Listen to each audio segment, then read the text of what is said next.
लक्ष्मी सबसे ज्यादा प्रसन्न कौन से दिन होती है? जम के बोलिए जरा। शुक्रवार। तो शुक्रवार को लक्ष्मी सबसे ज्यादा प्रसन्न क्यों होती है? उसका प्रसन्न होने का कारण क्या था? लक्ष्मी जी के दो भाई थे, दोनों की शादी नहीं हो रही थी, दाता और विधाता, दोनों का विवाह नहीं हो रहा।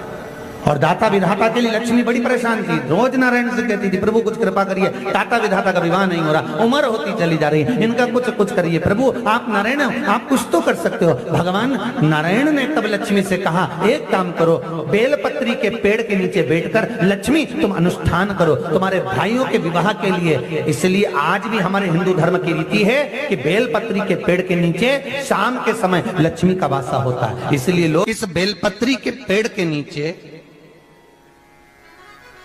तुम्हारा रात्रि को शाम को 6 बजे से लेकर रात्रि को 8 बजे तक तुम्हारा निवास होगा।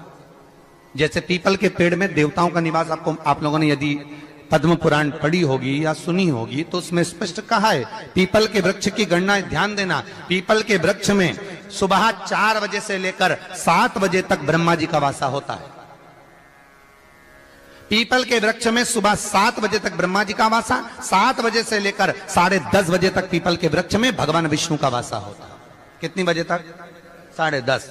10:30 से लेकर 11:30 12 बजे तक पीपल के वृक्ष में पितरों का वासा होता है। इसलिए हमारे यहाँ पितरों को श्राद्ध पक्ष में जो भोजन कराया जाता है वो 10:30 से 12 के बीच में कराया जाता है। 12 बजे के बाद पीपल के वृक्ष में दोपहर के 1:30 बजे तक आहूतों का वासा रहता है। आहूत कौन? जो गर्भ में शांत हो गए, जो कुंवारी अवस्था में शांत हो गए, जो जन्म लेने के बाद उनका विवाह नहीं हुआ और शांत हो गए, उन आहूतों का वासा उस पीपल के वृक्ष में दोपहर में 1:30 बजे तक रहता है। उसके बाद में प्रेतों का वासा चालू होता है। इसलिए दोपहर के समय पीपल के पेड़ की परिक्रमा नहीं होती। फिर शाम को 4 बजे से 7 बजे तक पीपल के वृक्ष में शंकर जी का वासा होता है। इसलिए शाम के समय पीपल की परिक्रमा नहीं होती। 7 बजे के बाद में पीपल के वृक्ष में रात्रि को 9 बजे तक कुबेर का वासा होता है। फिर 9 बजे के बाद में प्रेतवास चालू होता है पीपल के वृक्ष में।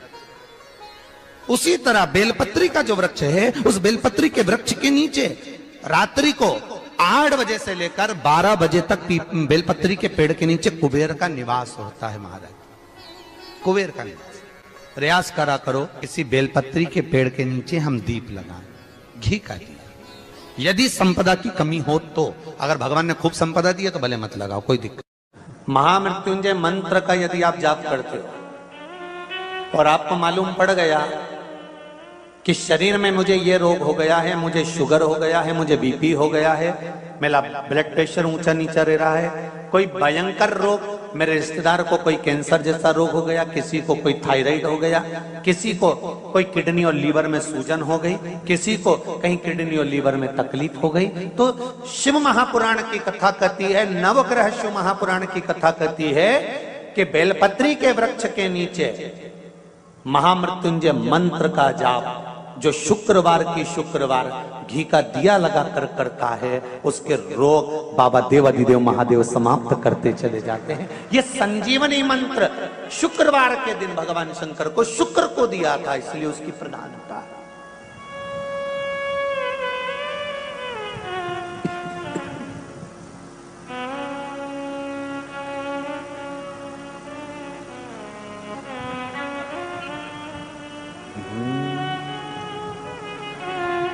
ये वो संजीवनी मंत्र।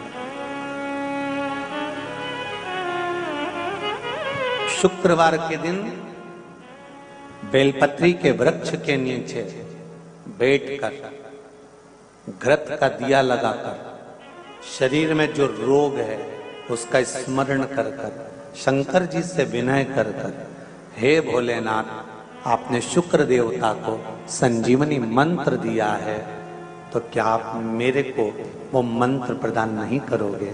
मेरे रोग, मेरी बीमारी, मेरे दुख को आप नहीं हरोगे? शिव से कहो ये शरीर आपने दिया है और भजन करने के लिए दिया है, स्मरण करने के लिए दिया है, कीर्तन करने के लिए दिया है, तो संभालोगे भी आप। और बेलपत्री की ओर मुख कर कर घी का दिया लगाकर महामृत्युंजय मंत्र का स्मरण कर लेने पर धीरे धीरे धीरे धीरे धीरे धीरे वो रोग समाप्ति की ओर आता चले जाता है। शंकर भगवान को तुलसी नहीं चढ़ती, केवल एक बैकुंठ चतुर्दशी के दिन चढ़ती है, वो भी रात्रि के समय पर 12 से 4 के बीच में। पर शंकर भगवान को तुलसी नहीं चढ़ती। पर पद्म पुराण कहती है कि शंकर भगवान के मंदिर के बाहर जो तुलसी का वृंद लगाया जाता है,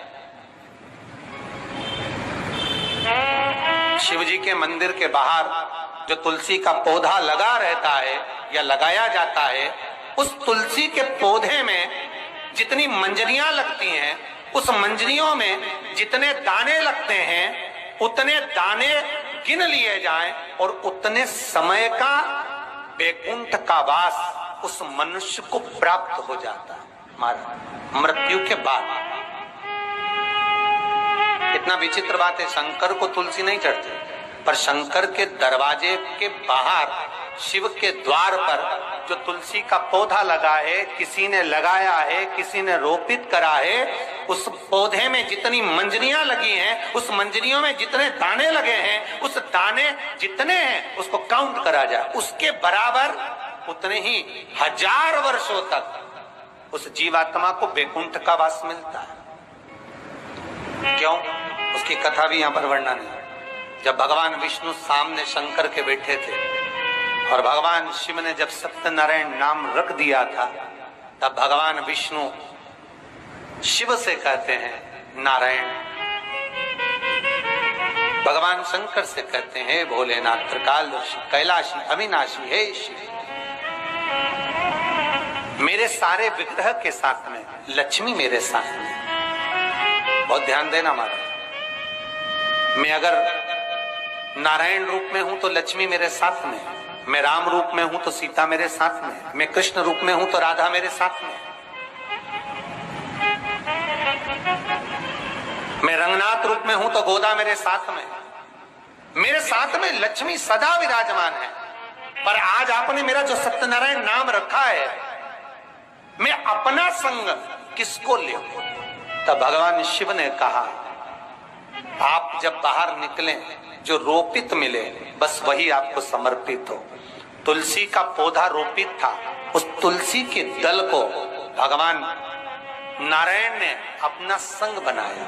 और बहुत ध्यान देना, सत्यनारायण की कथा हो, चाहे भागवत की कथा हो, चाहे विष्णु पुराण की कथा हो, इन सभी कथाओं में सबसे ज्यादा प्रसाद की महत्वता नहीं है जितनी तुलसी के दल की महत्वता है। क्योंकि सत्यनारायण के साथ में हरि के साथ तुलसी का स्मरण